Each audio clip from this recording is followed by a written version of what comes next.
What's going on, guys? Bart here with Tully Television, and today we're going to be getting into issue 4 of Once Upon a Time at the End of the World. But before we get into that, I want to thank you for stopping by, liking, commenting, sharing all of that beautiful YouTube stuff.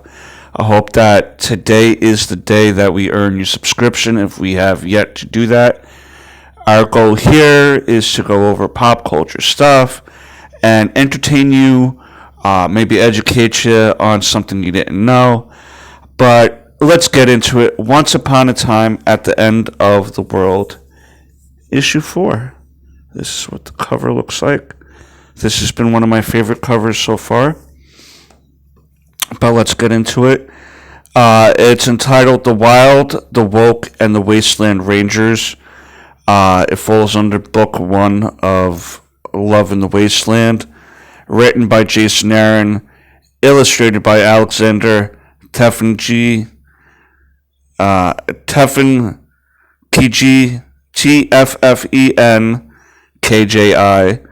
colored by Lee LaRoche, cover by Franny, Mike DeMondo, and Jorge Corona.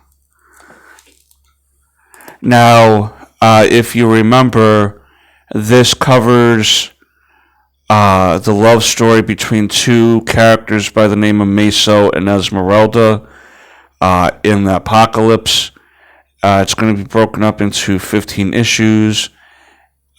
Each book is going to have 5 issues each, spanning decades of their life together, and these first 5 issues cover their love story.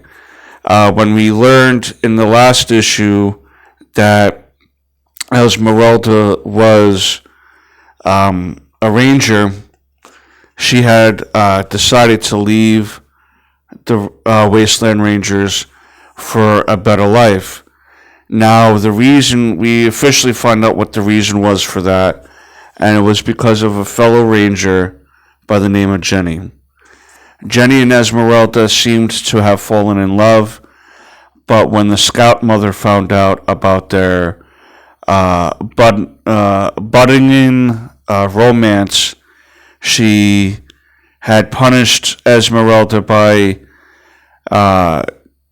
basically by Minecrafting Jenny, putting her out to the ocean there that's near their base, and eliminating her from the problems that she seems to have, the scout mother, with these type of relationships. Basically, when Esmeralda found this out, she decided to, at that point, make an escape plan. Now, at the same time, in current day, so to speak, the Wasteland Rangers are trying to go after Maceo because in last issue he tried to prove that he can survive on his own without Esmeralda, but they had trapped him and now currently have him captive, hoping that Esmeralda will come and try to save him.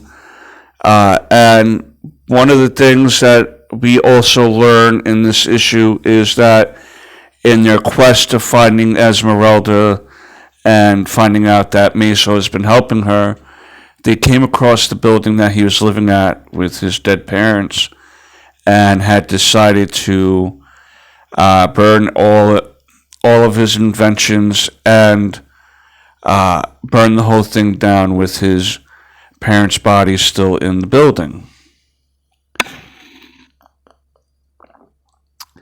Now, yes, at this point they had passed on, but he was living under a delusion that they were still alive, even though deep down he knew they weren't. It was to have some sort of semblance of a normal life in this type of environment. And when he learns that they did this to his stuff, he gets very aggravated, and they start also torturing him. They're placing like spikes in his private area, hitting him and all that other stuff. Now, another interesting thing I like about this series so far is they try to do a little world building inside the issue, and because the Wasteland Rangers are kind of like, for lack of a better term, a Boy Scout unit, there's different badges here, and each badge deals with like survival, but also if you can survive certain types of fights and confrontations, you'll get that badge as well. And so Esmeralda here is up in the air about whether to go save Maceo or not, because she knows the Scout Mother and the rest of the Wasteland Rangers are looking for her. And it wasn't up until she met Maceo where she realized that she wanted companionship. She wanted to be with someone who has basically a positive mindset on how to deal with surviving. It can't be just about surviving. It's got to be about thriving as well. And when Esmeralda again has this conversation with the Scoutmaster or Scout Mother, she wants Esmeralda to take over for her. Excuse me. And also had at one point Esmeralda hit herself as punishment to remind her of her place, so to speak, and that she is full of indecency. Here we see basically the training facility of the Wasteland Rangers, and if you see here on the bottom, you'll see that Jenny is there, confirming to the reader that Jenny is no longer with us. So after, as I said, they're torturing Maceo with certain types of things, and really, revealing to him that they destroyed everything from his past, and he's firmly convinced. Everyone's starting to get convinced that Esmeralda is not going to come to save him, because that's the way of the Scout way, to try to not necessarily do things that are going to put yourself in danger. So she keeps moving on her way. She's attempting to move on. She has this one last flashback of coming across the old man ranger here, and he says that there is some sort of life out there, and no one else had seen him. So what she did was she took him out, took over his boat, and escaped. And then that's where issue 1 comes into play. That's where we pick up with her. That boat she was on when she first met Maceo in issue 1, that boat belonged to the old man Scout Ranger here. Realizing again that she has to leave. So basically, at the end of this issue, Maceo remembers a rule that Esmeralda had told him that they have to abide by, because much like the Mandalorians, this is the way. And he basically parlayed himself into competing for his life at the Apocalyptics. The Apocalyptics!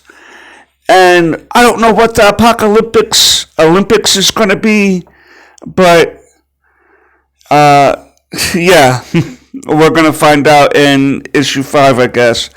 And then at this point, Esmeralda comes around and decides that she's going to go try to save Maceo from the Wasteland Rangers and start their life off together. I thought that this was a very good issue. Interesting. And then on the back it shows credits and different types of things. I have really been enjoying this series. I think that it's sweet and wholesome. And has the right amount of uh, violence and action in it that you would expect in an apocalyptic book.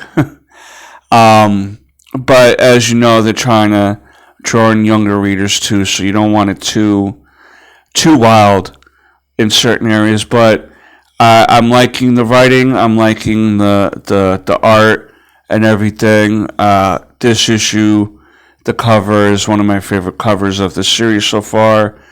And in next issue, we'll wrap up this first part of the story. And I hope you can continue to follow the series with me. What have you been thinking of the series so far? Leave your thoughts and comments down below.